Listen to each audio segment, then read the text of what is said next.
Welcome you all to your and our channel. First of all, I want to thank you for your love and support in liking my videos.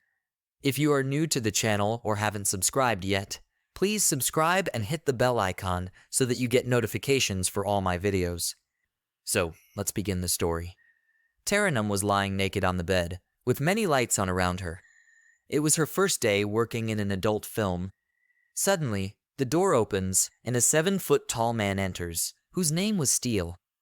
When Tarannum saw him, she trembled, wondering how she would be able to shoot an adult film with this man. However, she couldn't refuse because a lot of money was involved. Steele entered and began kissing Tarannum, who was actually very beautiful, around 18 to 19 years old. Then, the director called for action, and the film shoot started. Latex Steele picked Tarannum up in his arms and began kissing her. Now, Tarannum got fully prepared and excited to engage in intimate relations. Then Steele took off all his clothes. Tarannum shivered at the sight of the naked man and thought about how she would bear it. Steele, who was physically strong, came closer to Tarannum and lifted her into his arms.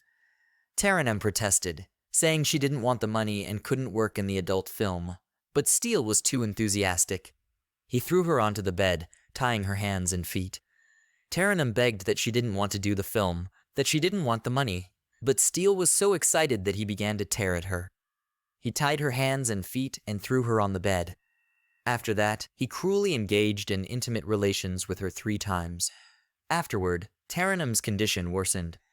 The shooting was complete, but she couldn't move for about 3 days due to the pain. On the 3rd day, when Tarannum's condition improved a little, a man informed her that the shooting for the next film would take place that night.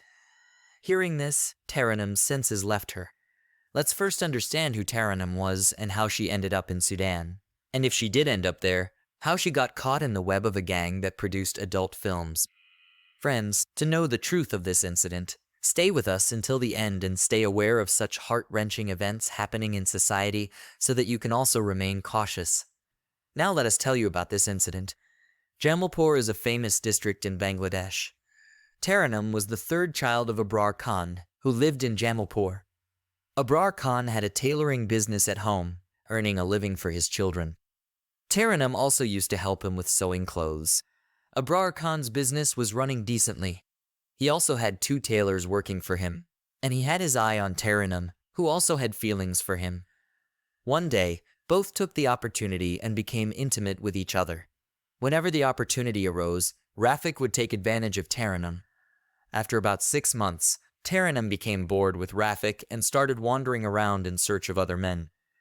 Then she met a neighbor named Kadir, and she began to have relations with him as well. Overall, Tarannum had developed a habit of being with men. When Abrar Khan found out about this, he felt very sad and thought about how to explain to his daughter that what she was doing was wrong.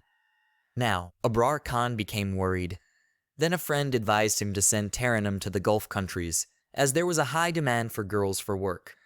He suggested that sending her there would keep her away and she would earn a lot of money. This idea appealed to Abrar Khan. He started looking for agents who send people to the Gulf countries. One day, he saw an advertisement in the newspaper stating that there were vacancies for many boys and girls to work in the Gulf countries, along with an agent's contact number. When Abrar Khan called the number, the agent provided him with an address and told him to meet him at the office the next day. The following day, Abrar Khan went to the office, met the agent, and explained everything. Abrar Khan mentioned that he wanted to send his daughter Tarannum. The agent informed him that the requirements for workers in the Gulf had been fulfilled, but if he wanted, he could send Tarannum to Sudan, where she would receive a high salary and an advance as well.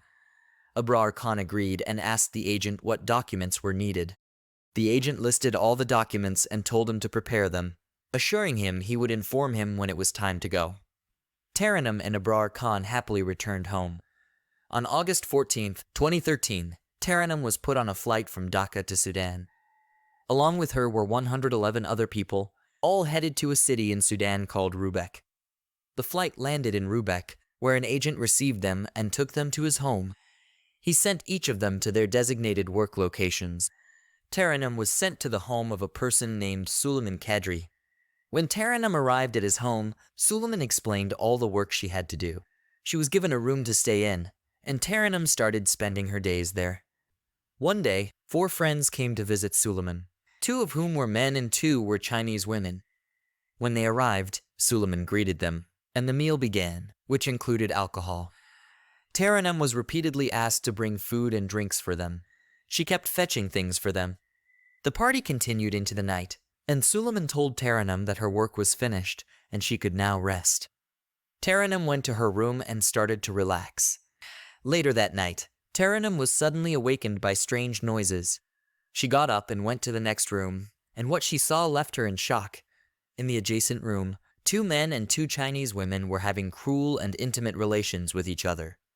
Suleiman was filming them with a camera. When Tarannum saw this, she was taken aback, wondering what was happening. She hid and began to watch the entire scene. Morning came, and the filming ended. From that day onward, adult film shoots began happening daily at Suleiman Kadri's home, with new people coming in each day for filming. Tarannum secretly watched the shoots and began to enjoy watching them, secretly wishing that someone would do the same to her. One day, while watching the shoot, Suleiman caught her red-handed. Tarannum was startled to see him but managed to smile and walked away. Suleiman understood what Tarannum desired. Tarannum was beautiful and well-endowed. One day, while filming, Suleiman called for Tarannum several times to bring things. She would bring items and sit there to watch the filming. Suleiman was gradually familiarizing her with the filming process so that if they shot together in the future, she wouldn't have any issues. One day, Suleiman asked Tarannum if she would work in the film. He promised her a lot of money, enough to change her family's circumstances for good. Tarannum hesitated at first, but Suleiman showed her such lofty dreams that she melted and agreed to participate in the adult film shoot. The next day, Tarannum was dressed in clothes suitable for an adult film and was made up. The man she was supposed to work with was named Steele. There was a rumor about Steele that no girl was willing to engage with him due to his cruel nature. However, Tarannum was unaware that the person she was going to make an adult film with was a demon in human form. When Steele came in front of her, she trembled at the sight. However, Steele bound her hands and feet and began to engage in intimate relations with her brutally, committing rape 3 times. Tarannum's condition became such that she couldn't even walk for 3 days. The next day, when it was mentioned to Tarannum that there would be another shoot the following day, she lost her senses. Now, Tarannum had become part of a gang that made adult films in Sudan and began to shoot films not just in Sudan, but also outside with Suleiman. In 2015, Suleiman married Tarannum so that she could gain Sudanese citizenship. Tarannum had completely lost contact with her family. Abrar Khan contacted the Bangladeshi police, informing them that the agent had deceived his daughter. The police arrested the agent and beat him, but they couldn't find any solid evidence. According to the Bangladeshi police, Tarannum was only seen in adult films, and they had no other information about her whereabouts. Friends, the purpose of narrating this incident is not to hurt anyone's feelings or to distress anyone, but rather to raise awareness and caution you. What are your thoughts on this entire incident? Please let us know in the comments box. If you liked our effort, do like and share this video. If you haven't subscribed to our channel yet, please do so. Thank you.